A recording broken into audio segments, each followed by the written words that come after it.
Welcome to Conversations with Shlomo. Hi, I'm Shlomo, your host. I've discovered that vulnerable conversations lead to some of my richest insights and personal growth experiences. So join me as I sit down with guests who inspire me, and let's explore our ups, downs, and everything in between. Enjoy listening.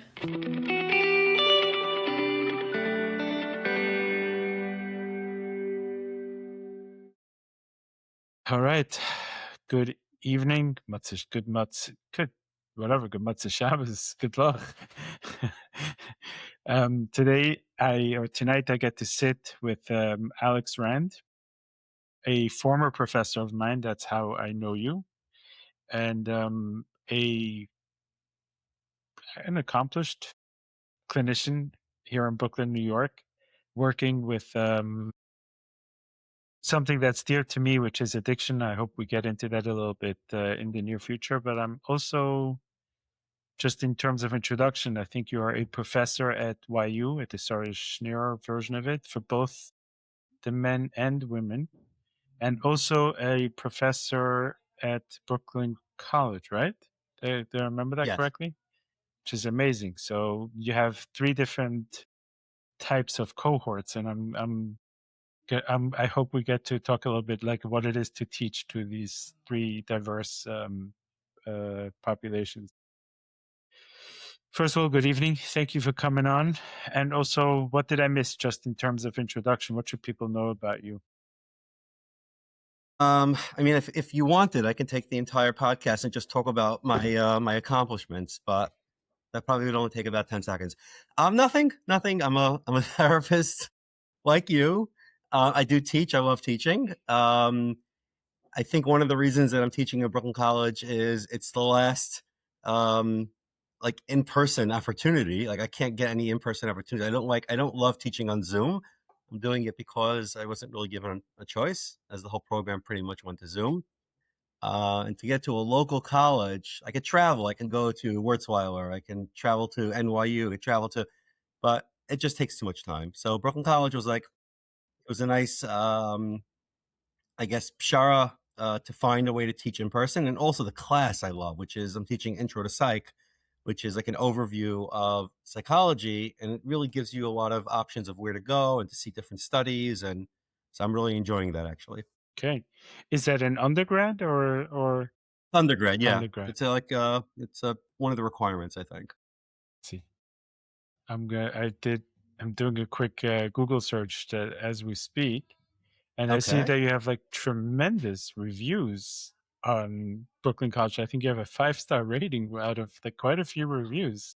How do I get that rating in my house is what I'm working on. Like I want my wife and kids to also give me the 5. Yeah. Well, are you as funny as all your students claim and as easygoing as they say, like, wow, this class is easy? You might be on the wrong website, Shlomo. I don't know. You might want to double check whose profile you're looking at. Okay, but maybe in a little bit more serious fashion. So you teach boys or men, I should say, and women in the Sarah Schneer or in the YU, the Wurzweiler program. And then a non-Jewish or mixed Jewish population in Brooklyn College. I'm curious, like, what do you see in terms of the differences? What do you notice, like, is distinctly different in all those three cohorts or groups? I never thought about it, which is good because that's what this conversation is. Just kind of what comes up. Okay, so a couple of thoughts come to mind. Let's start with Sarah Schneer, the men and the women. Somebody just asked me if I enjoy teaching more the men or more the women. And overall, it's actually the men. But what I find, though, and there is a unique aspect to the women, the men are stronger. And maybe this is a generalization, but it seems to be true for me. The men are stronger, all the women in the world, intellectually theory-driven, which is a part of the way I think. And the Gemara head and asking questions and treating it like it's a sugya, which I enjoy. Like really pulling it apart, questioning, asking, challenging. And the women, bring that more emotional depth to it. So they're connecting more on the the humanistic aspects of therapy. So it's like the classes like are moved towards each of those two directions.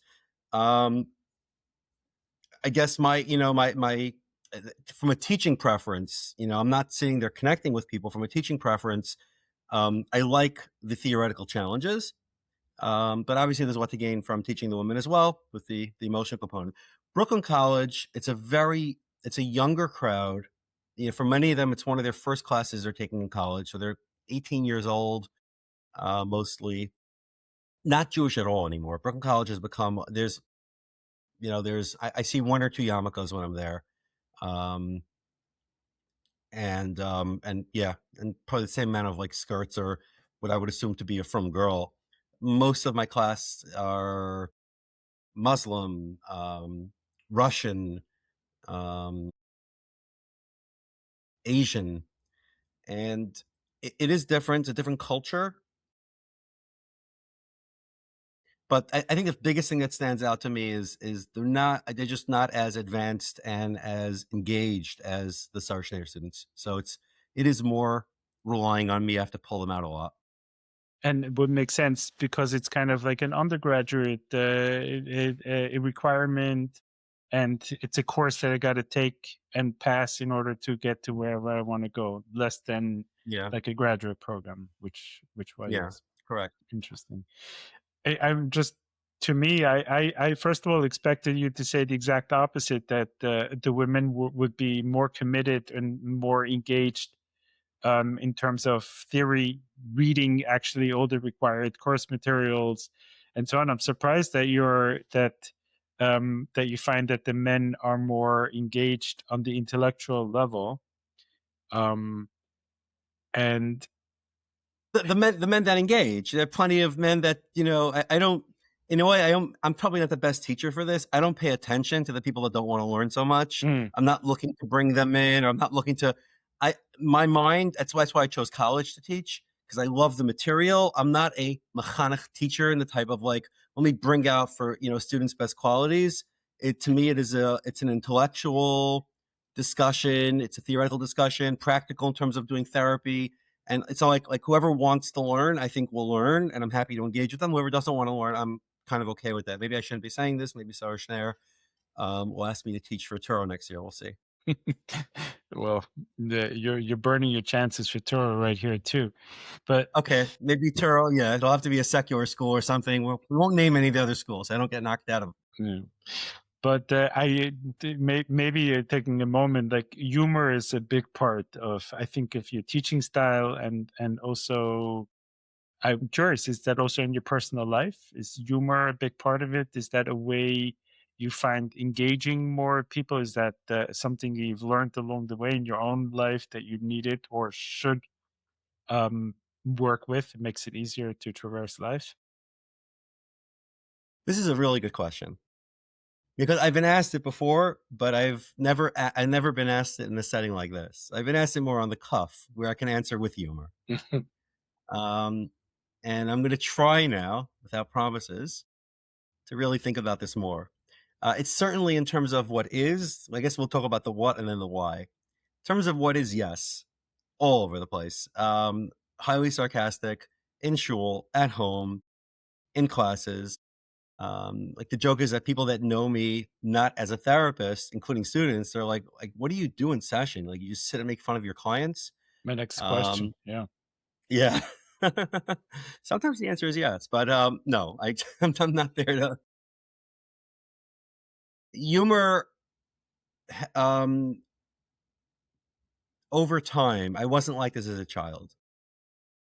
I don't know where it really fully took hold initially. I think, now that I'm thinking about it, some early influences in Israel. I was learning in Merkaz, and I had a group of friends that were hilarious, really hilarious. Like, I think even like a lot of my humor was impacted and influenced by these friends. And they joked about everything, and this wasn't a nasty humor of putting people down. It was really just very funny. There's a fellow by the name of Aaron Wilk. I think now he's a principal in a day school maybe in California or something. The guy was hilarious. I mean, like, we would just sit around, like, he just like a couple of stories. Like this was classic Wilk. Like he got married. This is post Israel, I guess. So I'm thinking post Israel also with we were in Waterbury in Base Medrash. Remember when he got married? Like we came to him for a Shabbos meal, and then with a very serious face towards the end of the meal, or maybe it was in Israel, I don't remember. He said, "Okay, everyone, we're going to go around." He had a bunch of guests over. We're going to go around the table now, and everyone's going to give a unique compliment to my wife. Otherwise, don't come back here. And we literally did it about something about the food. And when he was dating, like he would come back and tell us the dating stories. This was from Israel, and he second date with a girl. Like they went to a restaurant, and the bill came, and he picked it up and he gave it to her. And she says, "What do you mean?" He says, "Yeah, I paid for the first date. You're going to pay for the second one." And the girl's, I don't have money. He says, he's like, "I don't get it. Like you're dating to get married. Like they didn't teach you compromise. Like this is not going to just be me." And then of course he covered the bill. But Did he get a third date? I don't know. I don't know if that ended in marriage Yeah. or ended up her going home saying, "Your parents, please." Please, serious people from now on. Yeah. Don't look into these people a little bit more. Interestingly, they would start with me too a lot. I was on the receiving end a lot. And I remember kind of complaining of like, "I don't like this, like, stop it." And they said to me something that as a therapist, I would cringe if somebody said this, but it worked. They're like, "You are too sensitive and we're going to help you overcome it." And that's it. And it worked. I would never recommend it, but it definitely shifted how I dealt with like certain, like, small pokes and jokes and things like that, where I was much more on the sensitive end. I think nowadays I see humor, number one, as an equalizer. I want to know oftentimes. I'm a regular human being. I have an ego, of course, and parts of me want to be better than always and on top. But I also have a part of me that very much wants to just be with people, really appreciates the connection. And humor to me is one of the quickest ways of equalizing, letting people know it's not that serious. I'm not that serious. We're the same. So I think that's one big piece. I think a second big piece, so I'm a little hesitant to get into. Mm, I think it's a way of breaking boundaries and pushing back against walls. And I definitely believe that that's like my little of an adolescent part that has that emerged more in adulthood. And it's like I can knock down anything. Now, of course, humor could be dangerous if you take something really serious, and I'm familiar with that. Like real late sanos, I don't look to make fun of things that really carry importance, but maybe the stuff that shouldn't carry importance, but for some people does. Or, I know with, let's say, superficiality, especially around Judaism. Like I am, I love it. Like one week I came into shul, I wasn't wearing my hat, and like 4 people came over to me. It's like I don't think that would have happened if like I don't know, I wasn't davening, or like it's like it's so notice everything is so. So I told them, I said that there was on my way to shul there was a homeless person and he was cold, so I gave him my hat, and that's my way of like kind of pushing back. And So basically, when someone uses it starts focusing on the wrong thing. Like you could have gone to shul, maybe not even opened up a siddur, and nobody would have noticed. But if you walk in without a hat, everyone has a comment. So Mhm. that stuff, like, is like I need to diffuse that, and I use humor to do Yeah, so. humor helps me really push back against things that I don't appreciate. Yeah. Maybe this will lead us into like this question: why did you become a therapist? Like, was it just, hey, it is a easy career? Hey, yeah, I don't want to suggest the answers for you. So, why did you become a therapist? There are so many narratives that we tell ourselves about why we've done things. I no longer know what's really accurate. I could tell you the narratives that I've told myself and others. Yeah. um, I think if you read Alice Miller's book, The Drama of the Gifted Child, like she asks that in the first chapter, and basically, talks about the wounded healer, and there's certainly an aspect of that. I love psychology. I'm like I pride myself in being a psychology nerd. Like, I enjoy reading psychology books. I like watching psychology TV shows and movies. I like almost everything psychology and philosophy as well, but psychology is stronger than philosophy. Um, So I love the topic. Like, I'm fascinated by the topic. I'm fascinated by human beings, by insights, by understanding myself, other people. I like people very much. I like connecting to people very much. Um,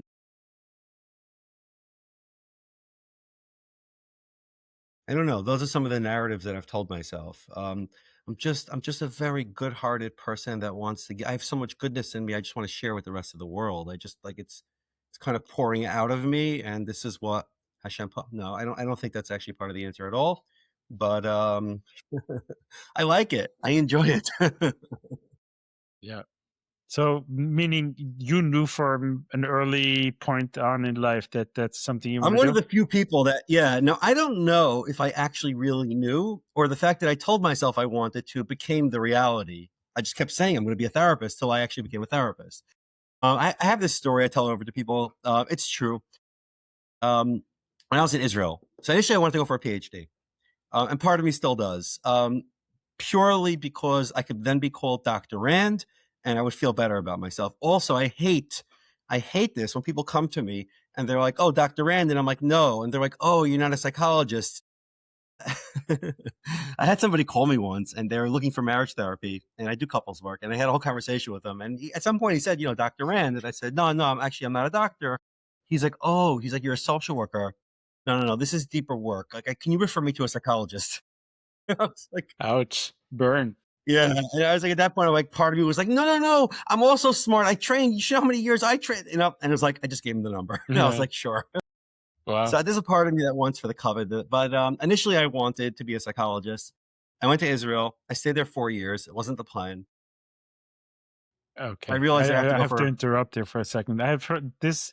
Everyone goes to Israel for 1 year and somehow they, what is it called? They flip out or they suddenly end up yeah, staying there yeah. but it wasn't the plan.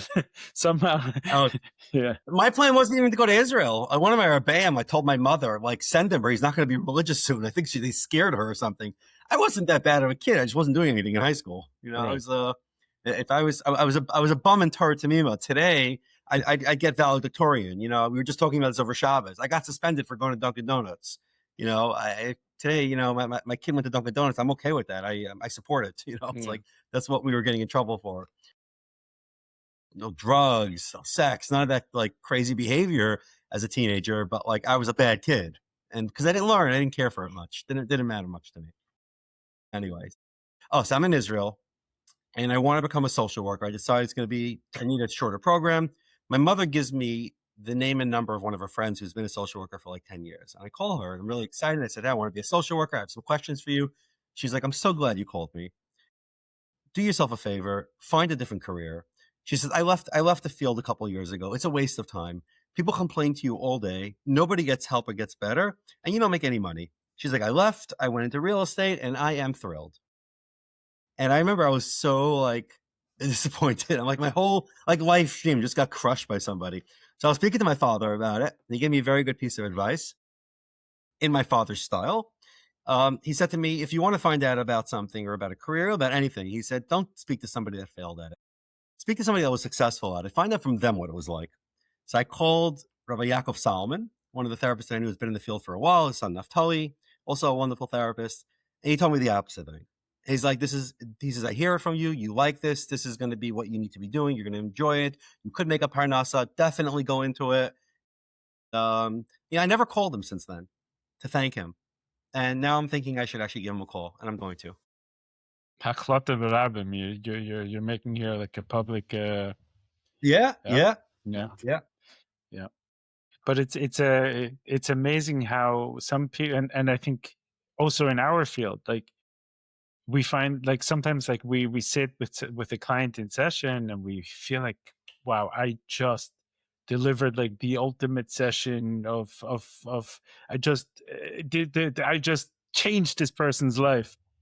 And maybe if the following week you ask them like what was your takeaway from last week's session, and they're like picked up on something that there was like a throwaway line, and that like was so meaningful and so on. It's like we could one-liners that can really change, or like a short piece of advice, like you've never spoken to him again, and yet that really shaped your entire career. And in turn, I think many people that are clients and students that are still impacted by that one advice. Yeah.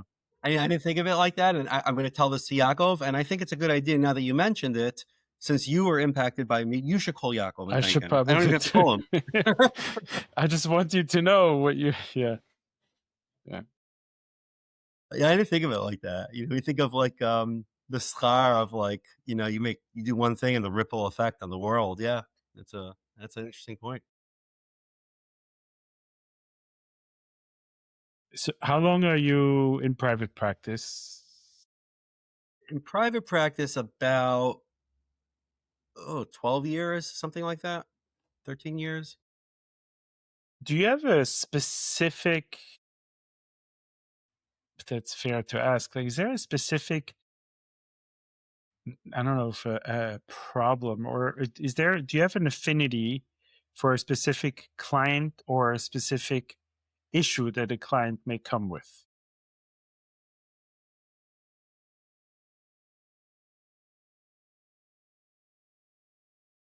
I'm very attachment driven.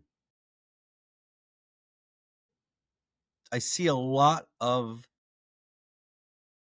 mental health, not all. I see a lot of mental health from an attachment lens. So even within the models that I practice, let's say IFS, for example, which is definitely, highly informative of a lot of the work that I do, I see it as an attachment model. I don't see it as this, mechanistic, like do this, then say that, ask the part to, they have the steps, but I see that as secondary. In couples work, again, a lot of the bulk of the work is attachment driven and allowing for connection and increasing connection. So I think, that's a short answer. I think that,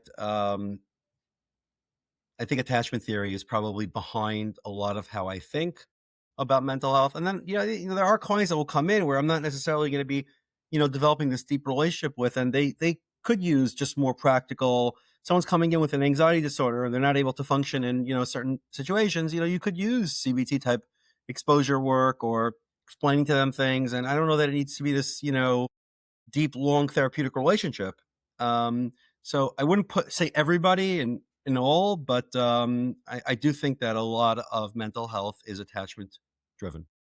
And pushing a little bit on that, so creating, using the therapeutic relationship as a form of healing the attachment as well?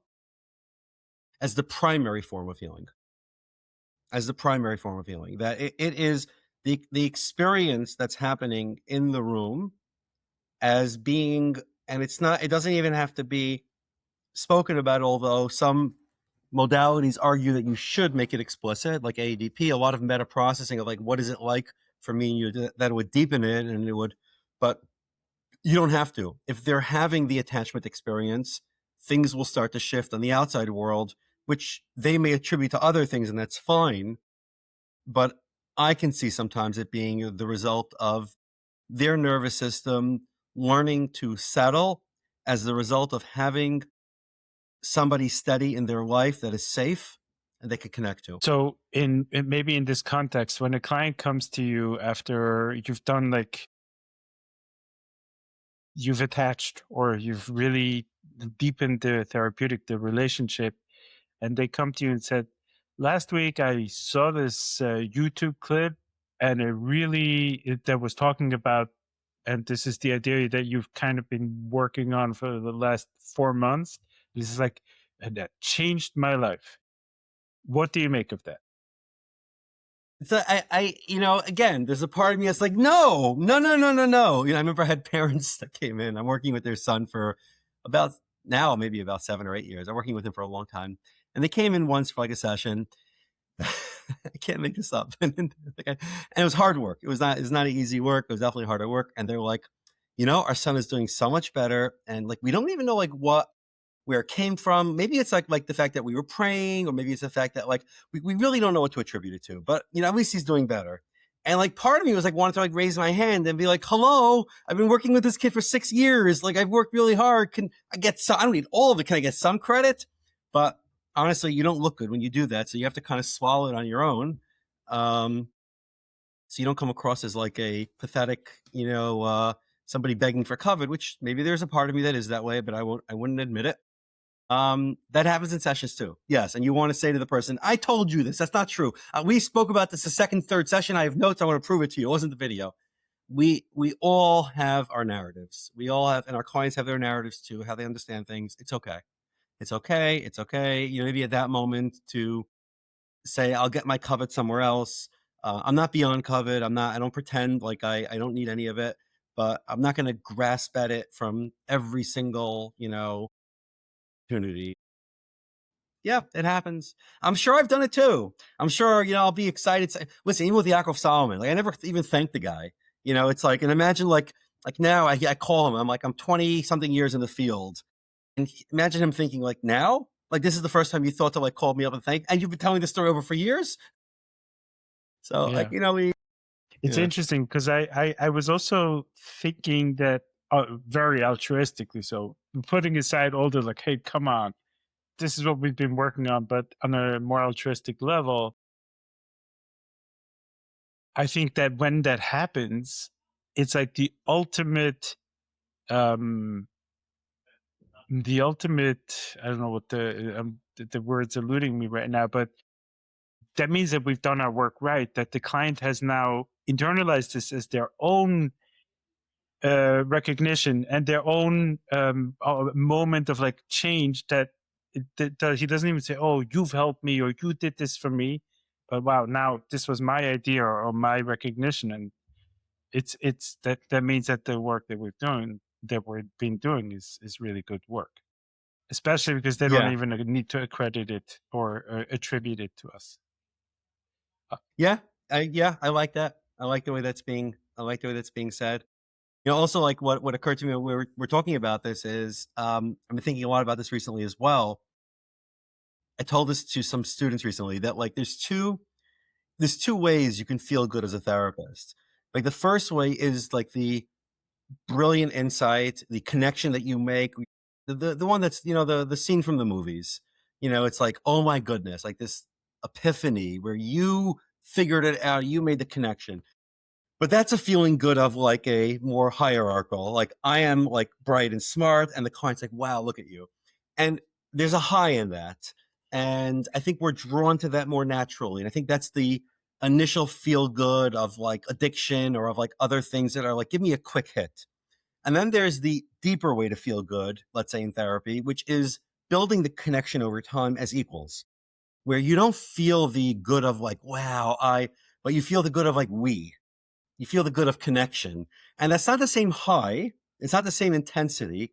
That's if you think of marriage that way also. There's the high initially, you meet somebody, you fall in love, and you have that romance, and maybe even sex is great. Am I allowed to say sex on this podcast? Absolutely. Yeah? Okay. All right. Just wanted to show. And, and, the sex is amazing. And you're like, wow, that's a high, versus you build a relationship with somebody, and it's no longer now about like more of a selfish, this intensity high. It's much more of a deeper connection. And I said, as therapists, we need to aim for the second. That's where real change happens. We want it to be the first sometimes because that's a great high when you think you feel brilliant. And the person, they look back and they're like, you are so smart. And you're thinking to yourself, I am so smart. But the one that lasts and the one that's real, is the harder working one and the one that builds something more deeper. As you say this, like as we explore like the joy or the recognition of us as therapists that we might want to get, I find to have Alice Miller is like the parakeet on my shoulder. She always like, oh, you see, you're doing this for yourself.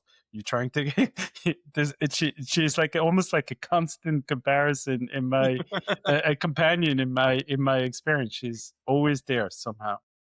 I guess that book resonated. The ideas in it resonated very, very strongly with me. With me too.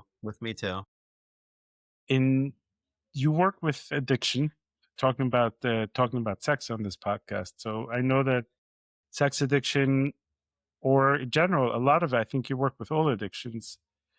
But sex addiction is also one of the things that you are involved in. How did that come about?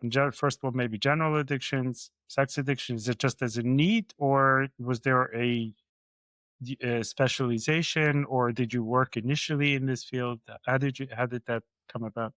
So essentially, I don't know. I was in Fordham for my social work degree, and they offered a couple of specializations, and one of them allowed you to get all the academic hours towards a KSAC.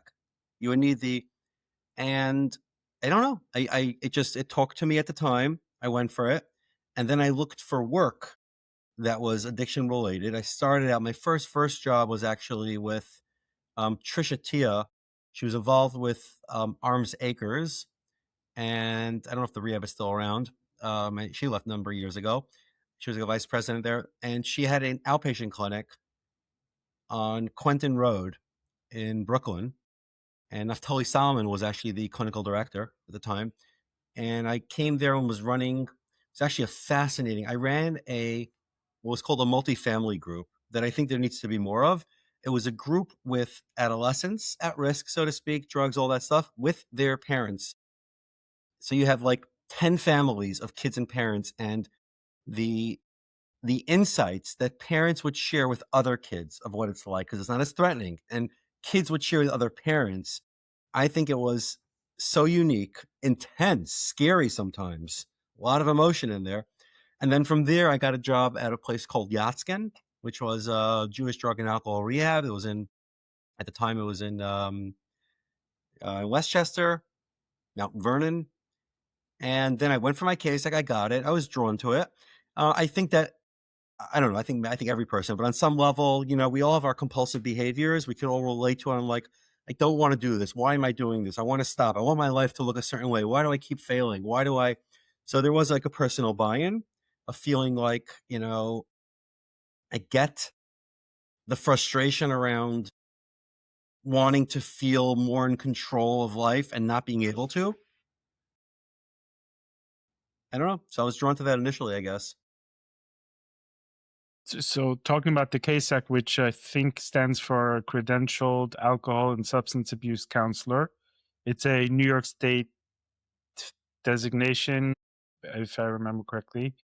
So they recently added a -G, which is specialization in gambling. And one of the reasons why they did so is because gambling which is the first recognized behavioral addiction that's considered a true addiction. Which, just to drop into here a little more, there's a still pretty serious differences of opinion going on in our field. What can be an addiction? So you have, on the one hand, it's clear that anything that I imbibe, that I take into my body, such as a substance, alcohol, all forms of drugs, okay, I can get addicted because there's a chemical change that happens by me taking chemicals into my body. And an argument to say it's impossible to kind of get addicted to something that I don't ingest any chemicals. And gambling is the first of the behavioral, where I don't really take in anything, that has become, no, this is serious and it is an addiction. First, anything just to add here? Yeah. So the first thing is that, like, the major fallacy in that is that, it makes zero sense, that argument. People make that argument, make zero sense. Gabor Mate spells it out, but anything you do creates a chemical reaction in your brain. One of the ways to create a chemical reaction in your brain is to put a substance in there that's going to trigger it. Another way is to engage your behavior. So it is meaningless whether it's a substance causing that change in the brain or it's a behavior. So people used to say, like, marijuana is not physically addictive. Who cares? There's no real distinction between physically and psychologically addictive, except for there are specific withdrawal symptoms that will only come from withdrawing from a substance, and you have two, right? You have alcohol and benzos where the withdrawal is potentially dangerous in terms of causing seizures. But there's no zero, and people still go on this a lot. Like, it's not, you're putting a substance, you're not creating a brain change. Everything creates a brain change. Us smiling right now creates a brain change, or having this discussion creates a brain change. So I think there's zero You're having a distinction. hard time We with have it. in the we have in the ICD already that there is a sexual compulsive behavior. Interestingly, they did not put it under addiction. They put it under impulse control disorders, if I remember correctly, which, okay, whatever we'll make of that, the significance. But I think we're just late. I think it'll happen. I think we're just late. Before they put gambling in the DSM, the last 50 years, it wasn't an addiction. Now it became one. No, it was an addiction for the last 50 years too. They just recognize it. The same thing's going to happen with the other stuff. Right. And I'm firmly in that camp too. I mean, please, I want someone to explain, someone who's who had the bottom ripped out from under them, and tell them, like, no, you don't have an issue. No. It's not a Tahara. yeah, no, it's just your negative beliefs about sexuality or whatever it is. Right. Yeah. And I think it's utter garbage. I feel very strongly about it. I think you see every single symptom that is on, you look at the DSM for substances and for gambling, every single symptom is by sex, and not just sex, is many other behavior addictions, process addictions, pornography for some people, and for, shopping for some people. It's a silliness. And my understanding of the DSM is, unfortunately, like many things in this world, is driven by money and power, not by, necessarily ethics and, truth. So I'm not surprised, and nor should the DSM, I think, dictate to some person. It dictates for the insurance companies. Maybe they don't want to pay for it the same way they don't want to pay for a complex trauma disorder, which isn't the ICD, isn't in the because it takes a long time to treat. But I wouldn't. I think it's very invalidating to tell a person who has wrecked their life and has tried so hard to stop and can't, and wrecked their life and suffered crazy consequences, maybe even gone to jail, and tell them, yeah, you're just like, you must be like, you don't have a lot of willpower. Just like, come on, like, I want to get your life together. I know that you do both groups and individual therapy. And I think, considering that you come from an attachment-based perspective, it makes a lot of sense. Groups are like a great place to explore attachments. Could you tell me a little bit more? Like, why would a client need both? Or maybe more for the general public, like, you would have people that come to you in private practice and say, I think it would make sense for you to also join a group. What, are you just trying to make more money? What is this? Like, why are you pushing more services on me? I definitely want to make more money. I don't know if you've seen the costs of today's world, and I think it's honestly it's really shout difficult. Out to the yeshivas and the seminaries, right? Right. Yeah, I appreciate that. It's great to pay $80,000 in tuition. Love it. But I'm not that. I wouldn't be that like shameless about. I would do it more covertly. Like, this would be a pretty bad way to try to get more money from clients. So first of all, actually, unfortunately, I stopped running group. About the group that I was running. I was running a men's group with Moshe Cohen, another therapist. We stopped it a number of months ago, and really because we were not getting enough clients, and I was shocked. I see group as extremely powerful. I've only come to appreciate it through running it. And currently, I'm in my own therapy group. It's not Jewish. It's online. It's not Jewish, but okay. So let's just first explain a little bit. So, all groups are not created equal. The group that I'm talking about specifically is Yalom-based process groups. And for those that are familiar, great. For those that aren't familiar, Yalom's theory is that he's considered one of the founders, Yalom or Mont. I think prior there was psychodrama. His theory is that the group will end up being a microcosm of the world for any person that comes in. We are going to enact the things that we do in the world in the group. We're going to find people that are going to trigger us, that remind us of whether it's parents or friends or spouses. We're going to find people that remind us of too difficult bosses. And we're going to enact the same patterns in group that we do in our regular life. But now we're in hopefully a safe laboratory where we have a chance to notice it and change it. And from an attachment perspective, so instead of working with one individual where you're working through your attachment stuff, right, which part of attachment work a massive part of it. Attachment work is not just I connect to my client and they feel better. Attachment work is they enact all the ruptures that they've had in their own attachments and their unfortunately unhealthy attachments in the sessions. So there's ruptures constantly that will happen in good attachment work. Rupture, repair, rupture, repair, rupture, repair. And then the client learns it's safe. I can show up this way, I can show up that way, I can get angry, I can get sad, I can shut down, I can miss a session, and what's it like? So it mirrors what a healthy relationship should look like. A healthy relationship is not where we fall in love with each other and we never have an argument in our lives. A healthy relationship is we work through things that are difficult and the fibers become stronger, the connections become stronger through the rupture, repair, rupture, repair.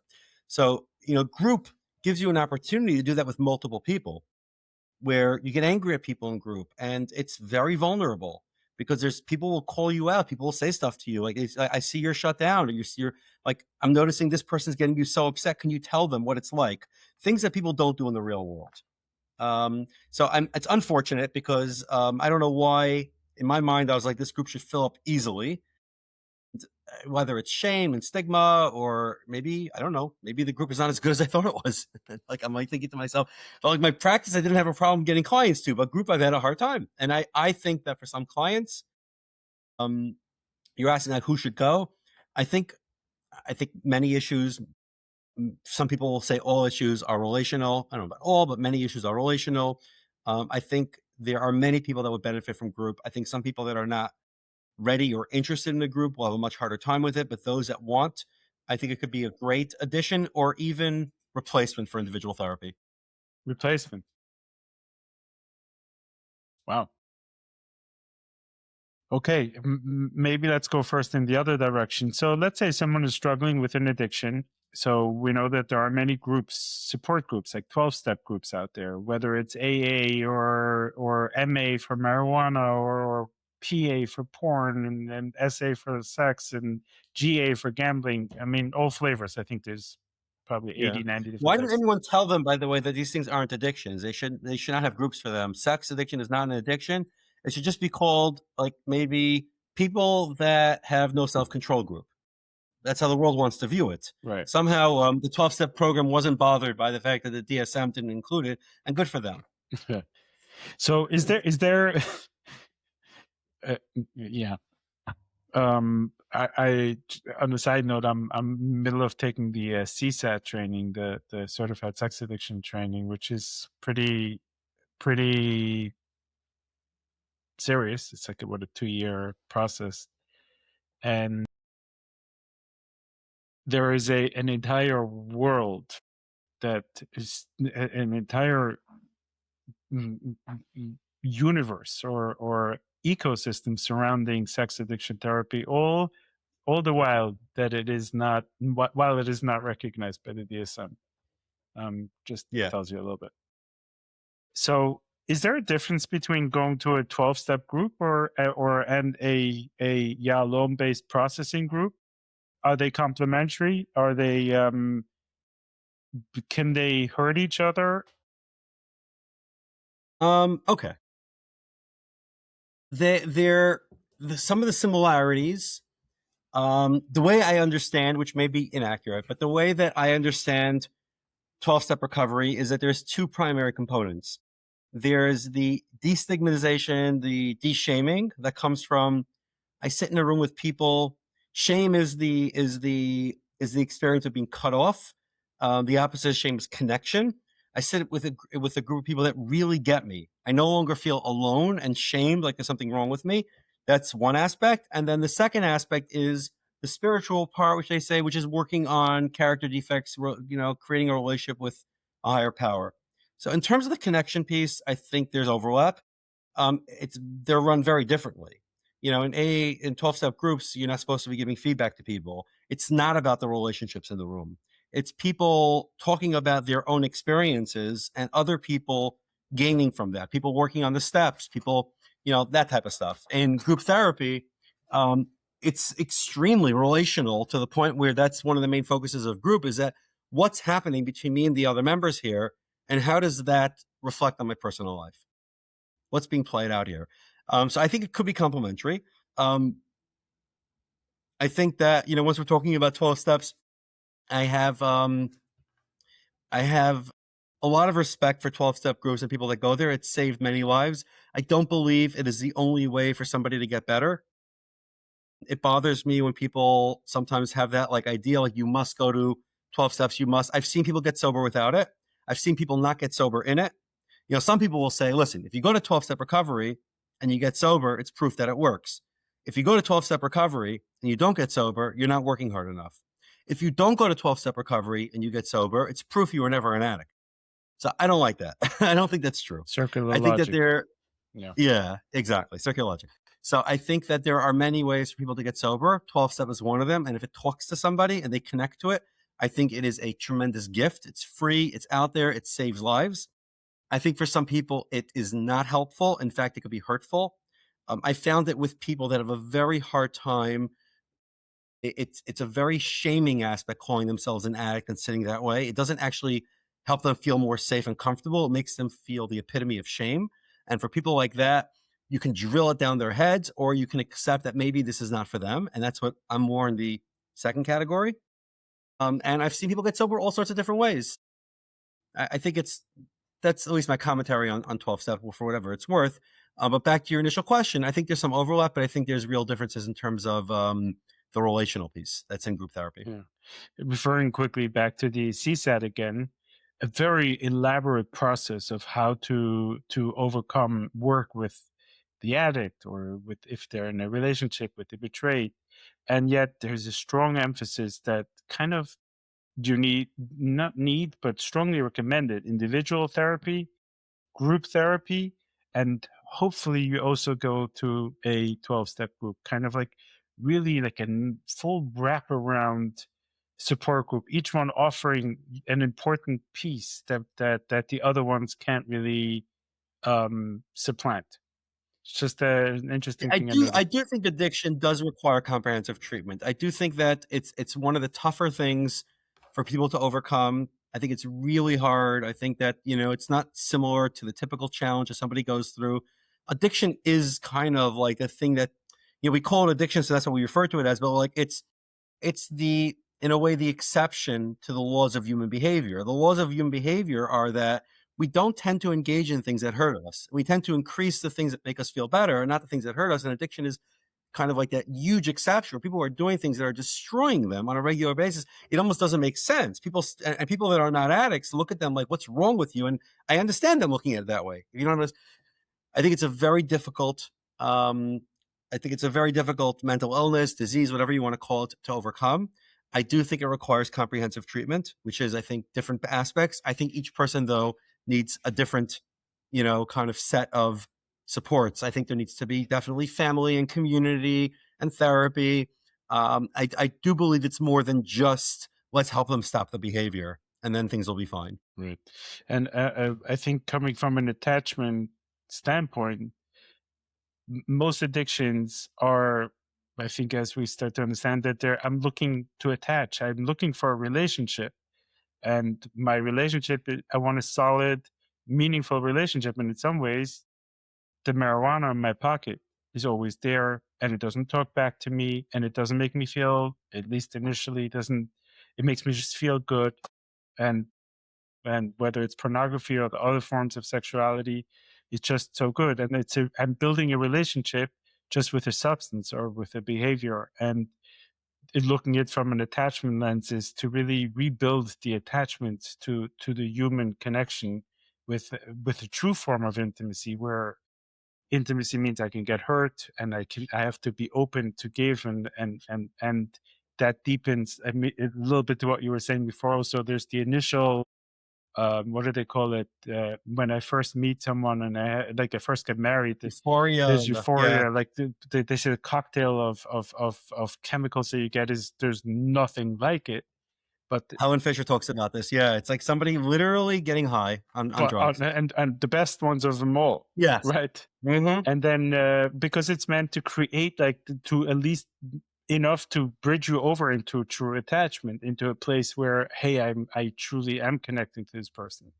And then afterwards comes the form of, like, okay, it is not as euphoric, but it is deep, it's meaningful, and we connect. Yeah.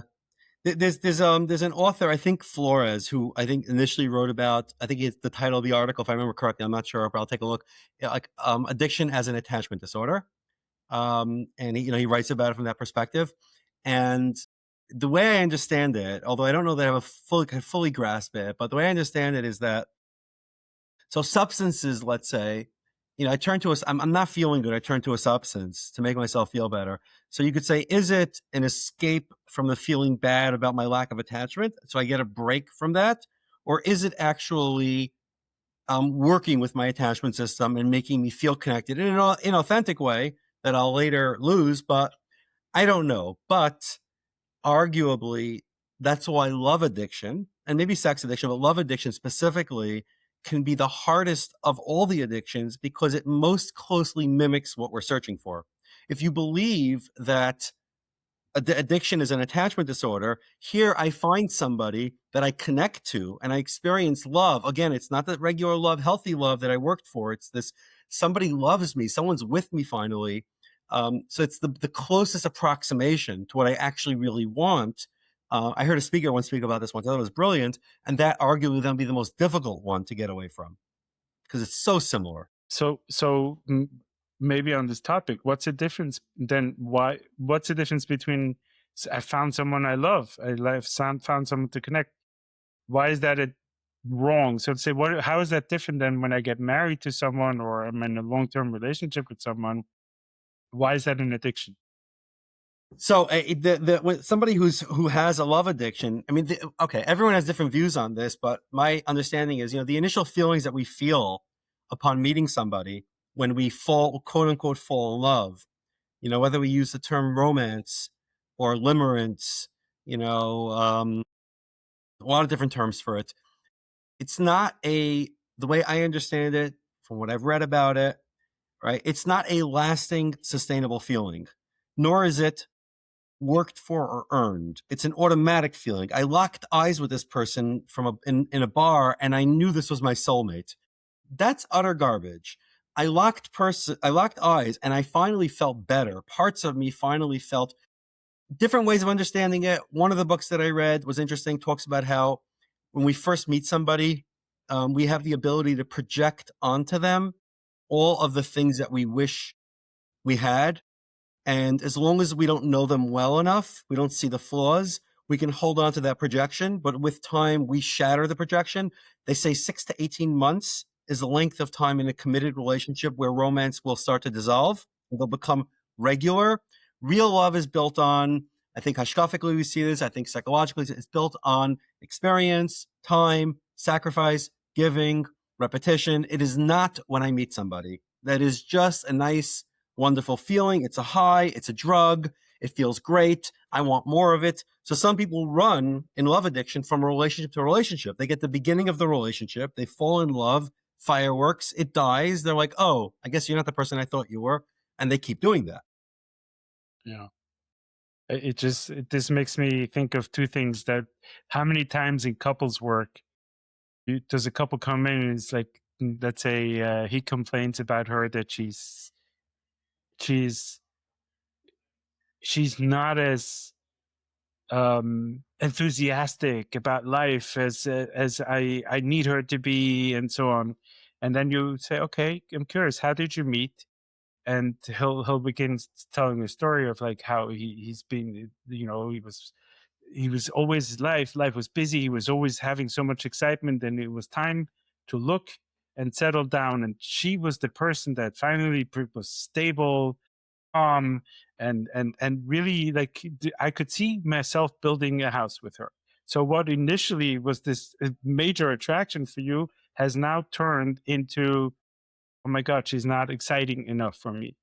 And yeah, I once heard Rabbi Y.Y. Jacobson say that we marry our avoda in life. Like your wife is precisely or your partner is precisely the person and the journey that you are destined to traverse in life. So when 100%. right, and 100%. That resonates with me a lot. I tell people now that there are two types of marriages. There are people that work hard on their marriages, and there are bad marriages. I don't believe in any other marriage. Wow. I really don't, So there's no personally and such thing as professionally. like a easy, just perfect. I don't believe it. I don't buy it, and I think it's by design. I think it's the same way where I don't think life is easy for anybody. And I think it's logical from a Jewish perspective. God put us here to grow. So why would he put me in a position where everything is great? I don't grow. If God gave me everything I wanted, I'd be thrilled and I wouldn't do anything. I would just like live my life and enjoy it. Right? I wouldn't now, God, I'm good. You gave me enough tests. It's fine. Could be Shlomi needs more than I do, but other people need to be tested. But it's like, this is the only way we grow. And I love that idea. And I tell people all the time also, I'm not going to be judged based on how good of a therapist I was after 120 or how smart I was. I'm going to be judged by the relationships in my home with my wife and my children. We're behind closed doors. So, that's to me the litmus test of where I'm holding. Wow. And if my wife hopefully never hears this, because then she won't be able to come on and reinforce some of it. But yeah. Is where my brain goes. Like, shouldn't there be a, when someone goes on Psychology Today or they're looking for a new therapist, there should be a service that allows you to interview the therapist's family. Now, I love that. Like, how's it at home? I'd be working with your spouse. How are they at home? Yeah. Yeah. But going back, one more point I wanted to make, going back to your point about, the story with why I mentioned about being the avoda, and the story you mentioned about the person that was drawn to somebody calm. So when we're high on drugs, so to speak, we're high in love, we're able to overlook all the flaws that are there. We don't notice them. When the high dies down with time, then the flaws start coming out and now they bother us. So if I'm high and then I drop a cup and it breaks, I don't care that the cup broke. I'm high. I let a lot of things go by. People are a little bit annoying. I don't care. If I'm drunk, doesn't matter to me. But if I'm not high, now these things bother me. And now and marriage is work. 3 things I think I told this to the students as well. 3 things that will bring out your worst character traits: marriage, kids, and being a therapist. All 3 of those over time will trigger every single one of your chesronos. I've seen it. Therapy, it takes a little bit longer. You have to work with enough clients, but you'll get clients that will bring it. And with all 3, I believe, we have the option of either working on ourselves or hurting the other person and blaming it on them. I have a difficult wife. I have difficult children. I have clients that are borderline or whatever I want to call them. So it's easiest to pathologize the clients. I don't want to work with this person. They're difficult. They're crazy. They're nuts. Or recognize, wow, what's this kicking up in me? Which difficulty do I need to work through? So easier to externalize it, to say it's the other person, they're wrong, they're not happy, they're not fun, or the client is crazy, or the client has a personality disorder, it's past, or hey, I'm looking in a mirror, what is in my experience that's really getting triggered here and really not working? Wow, interesting. If I don't like a client, 9 times out of 10, it's my work, not theirs. Something bothers them about me, it's my work. It's like I have to ask myself, human being sitting in front of me, and I really believe this. Like, listen, there are clients that objectively can be hard if they're disrespectful, if they're, I don't know, they're doing things that are really that are objectively annoying, and you have to set some boundaries with them. But much more often than not, if something's bothering me about a client, it's my work.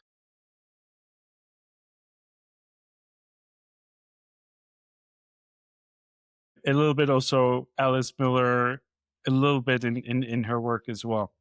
And I'm curious, like, so if there's no such thing as an easy marriage, because we're here to do a journey and it's not meant to just all be easy street, so to say. So what is therapy? What is the purpose of therapy? Somebody's coming to you, they're stuck, they're not unfolding, they're not able to function in life. So when have you done your work where you can send the client along the way? I mean, there's always a journey. Like, who says that's not part of the journey? What is the work here? Okay, so I think there's a few questions, and I think they're very fundamental and important. Number one is, how does therapy work? I'm hearing from you. Number two, when is therapy over and successful? And So what's I the think purpose of therapy? Like what's the okay? if we're always journeying, then what is the purpose of therapy? Then isn't the person on a journey as they come to you and also as they leave? So how do you define the work? So in terms of how therapy works, I believe that the answer is it depends on which modality you're practicing from. I think that's what the theorists and the people that created the modalities argued. Beck, Aaron Beck argued that it was the work of therapy is changing a person's thoughts and then ultimately behaviors as well, and that's the most effective way to create change in a person.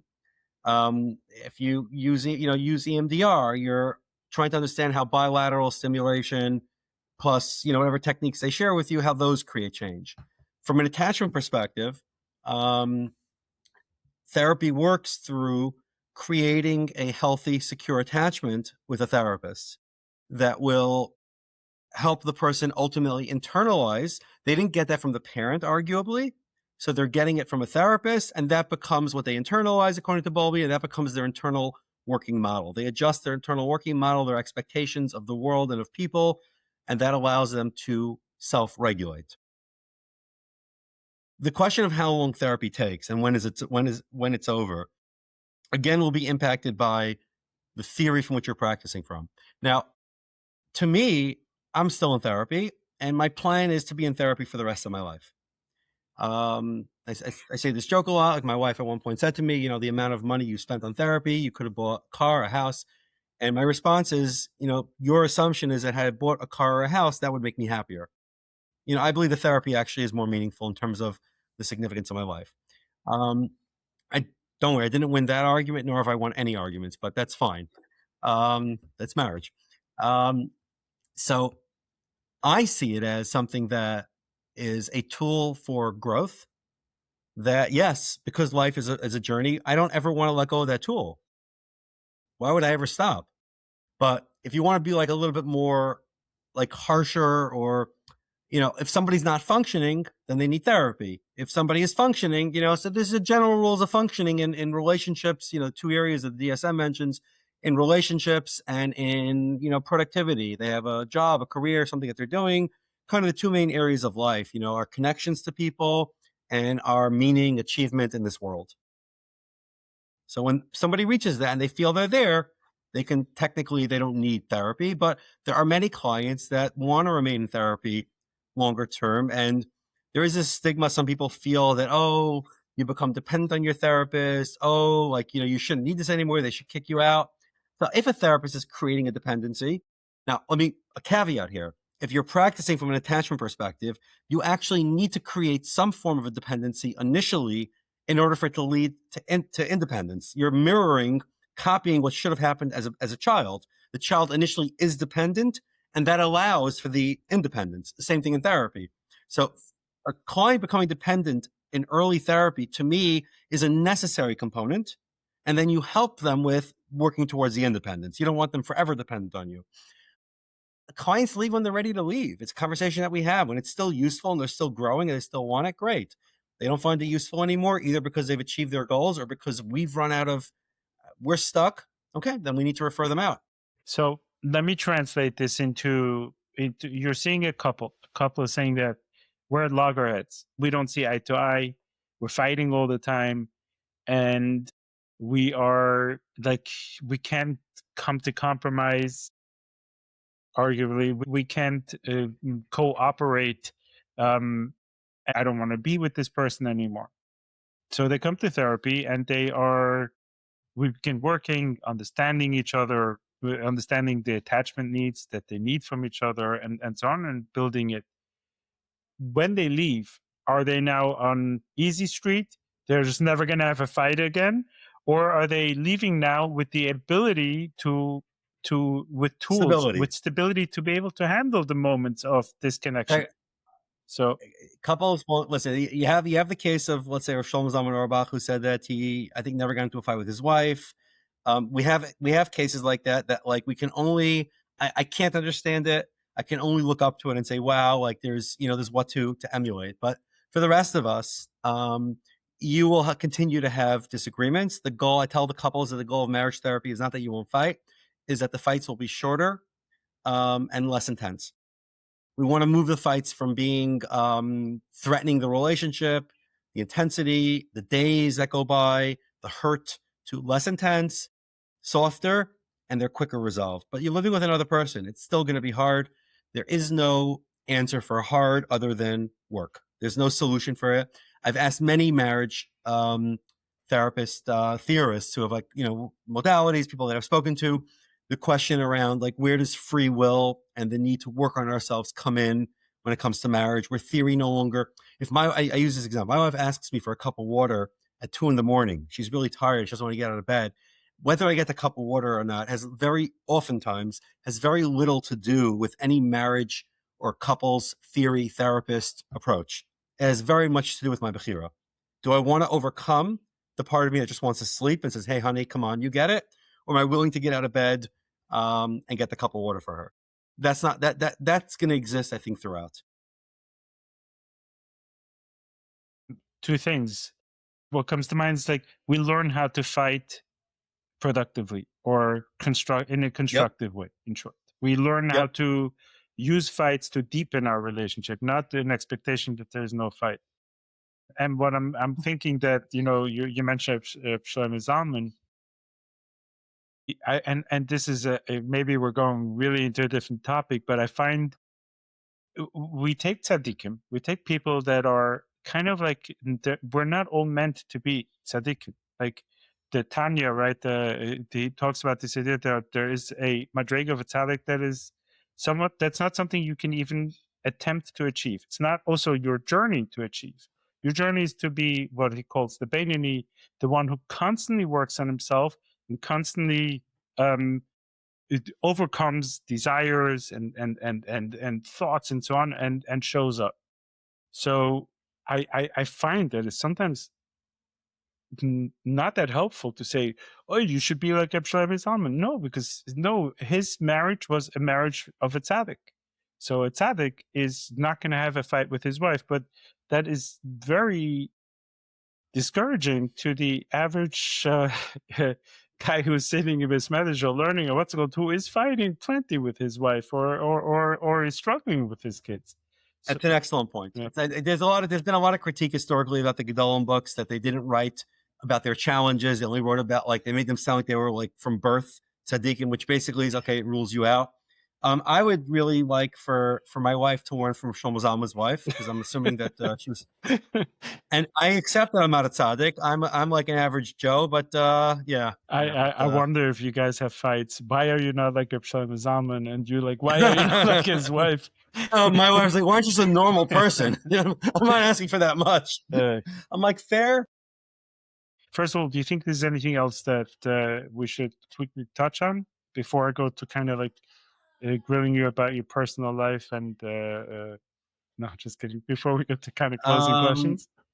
My face was like, oh my goodness, is this going to be like let me think. I love this. First of all, I like hearing the sound of my voice, but I like talking with another therapist, sharing ideas, real conversations. Yeah, I like this. It puts our minds back into the places where they should be, thinking about what's meaningful to us and the work that we do. And it's nice. It's nice to sit with a former student who's, a therapist in his own right. It's no longer like, okay, you're just a little student, doesn't know anything. No, I can learn from you too. And I like this. I like being in the field. Oh, wow. I didn't expect that, but I appreciate that. And I think that's genuine. It feels very genuine, what you just said. Feels genuine to me. Yeah. So maybe, let's, if you had this is a world famous podcast, just in case you didn't know, it's all over the place. But if you had a message that you think is helpful for people to do, whether it's a habit or a way to think about something that could be helpful, hey, if you know just this one thing or do this one thing, this could really create some ease or change in your life, what would that be?